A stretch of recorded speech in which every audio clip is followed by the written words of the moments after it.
नमस्कार, मैं हूं छोटन कुमार और आपका स्वागत है हमारे YouTube चैनल CSK मैथमेटिक्स में।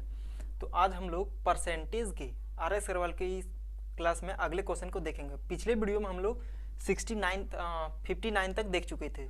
आज हम लोग 60 से देखेंगे। तो देखिए, चलिए देखते हैं। कहता है क्वेश्चन नंबर है 60। कहता है 20% तथा 5% के दो क्रमवार बट्टे किस एकमात्र बट्टे के समतुल है। पहले 20% तथा बाद में 5% की छूट दिया गया। तो बोलता है ये दो छूट किस एकमात्र छूट के बराबर है। तो चलिए इसका सॉल्यूशन करते हैं। पहले उसका आयु मान लेते हैं हम 100 था। 100 से छूट दे के 20% की छूट दिया तो बचा कितना 80। 20% की छूट दिया 80/100। फिर 5% की छूट दिया तो कितना बचा 95/100। अब देखिए जो कटता है हम काट देते हैं। ये 100 से 100 कट गया और 20 से 4 बार में, ये 20 से 5 बार में, और ये 5 से ये 19 बार में कट जाएगा। ये 5 से 19 बार में, तो 19 × 4 को गुना करेंगे तो हो जाएगा 76%। तो 76% क्या है उसका दिया, मतलब जो बचा था वो देना पड़ा। तो छूट कितना मिला उसको, छूट का परसेंट 100 - 76 तो हो गया 24%। तो 24% का उसको छूट मिला। तो चलिए आइए अगले क्वेश्चन को देखते हैं। अब देखिए ये क्वेश्चन क्या कहता है। क्वेश्चन नंबर 61 है। कहता है किसी संख्या में 20% की वृद्धि की जाए, किसी संख्या में 20% की वृद्धि किया जाए तथा परिणामी संख्या में पुनः 20% की वृद्धि किया जाए। पहले 20% की वृद्धि किया और जो संख्या प्राप्त में उसमें फिर 20% की वृद्धि किया जाए तो कितने प्रतिशत की वृद्धि होगी। तो पूछा है उस संख्या में कितने प्रतिशत की वृद्धि होगी।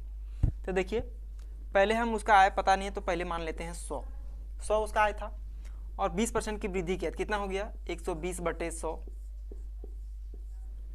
और फिर 20% की वृद्धि किया कितना हो गया 120/100। तो देखिए ये 100 से ये 100 कट गया और देखिए ये 2 जीरो से ये और जीरो और ये जीरो कट जाएगा। तो देखिए ये 2 जीरो से ये 1 जीरो 1 जीरो, तो 12 का देखिए बच्चे 12 और 12, तो 12 का स्क्वायर होता है 144%। और हमारा पहले कितना था 100, तो 44% की वृद्धि हो रहा है। तो वृद्धि कितना हो गया 44% की।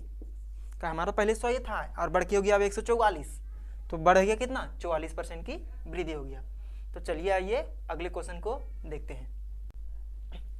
अब देखिए ये क्वेश्चन क्या कहता है। ये क्वेश्चन नंबर 62 है। कहता है जोसेफ की आय में 10% की कमी कर दी गई। जोसेफ की जो आय था उसमें 10% की कमी कर दिया गया। उसकी आय को पूर्व स्तर पर लाने हेतु पूर्व स्तर पर पहले जितना था उतना पे लाने के लिए नई आय में जो अभी आय बना कम करने के बाद कितने प्रतिशत की वृद्धि करनी होगी। अब हमें पता नहीं है पहले वाला आय कितना है, तो फिर कम कैसे करेंगे। तो हम मान लेते हैं उसकी आय था 100 था पहले आय और 10% की कम कर दिया, तो अब आय हो गया 90। 10% कम करके हो गया 90। तो अब यहाँ से यहाँ लाने के लिए कितने प्रतिशत की वृद्धि करनी होगी। तो देख रहे होंगे यहाँ तक आने के लिए, यहाँ से यहाँ तक आने के लिए 10% की वृद्धि 10 की वृद्धि करना होगा। तो 10 की वृद्धि, और कहाँ से यहाँ से, तो तुलना 90 से प्रतिशत ज्ञान करने के लिए गुने 100। और ऐसी भी हम लोग वृद्धि का परसेंट निकालना है तो वृद्धि की तुलना कमी से होता है गुने 100।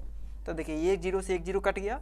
अब 9 से डिवाइड करेंगे में 100 में तो हो जाएगा 11.1/9%। तो 11.1/9% की वृद्धि करनी होगी। तो चलिए आइए अगले क्वेश्चन को देखते हैं। अब देखिए ये क्वेश्चन क्या कहता है। क्वेश्चन नंबर 63 है। कहता है एक संख्या में से 600 का 75% का 2/3 घटाने पर, एक संख्या है, वो संख्या क्या है पता नहीं, उसमें से 600 का 75% का 2/3, 2/3 मतलब 2/3 घटाने पर तो 320 प्राप्त होता है। तो वो संख्या कितना है। तो वो संख्या बोला है कितना है, तो हमें पता नहीं। तो चलिए देखते हैं।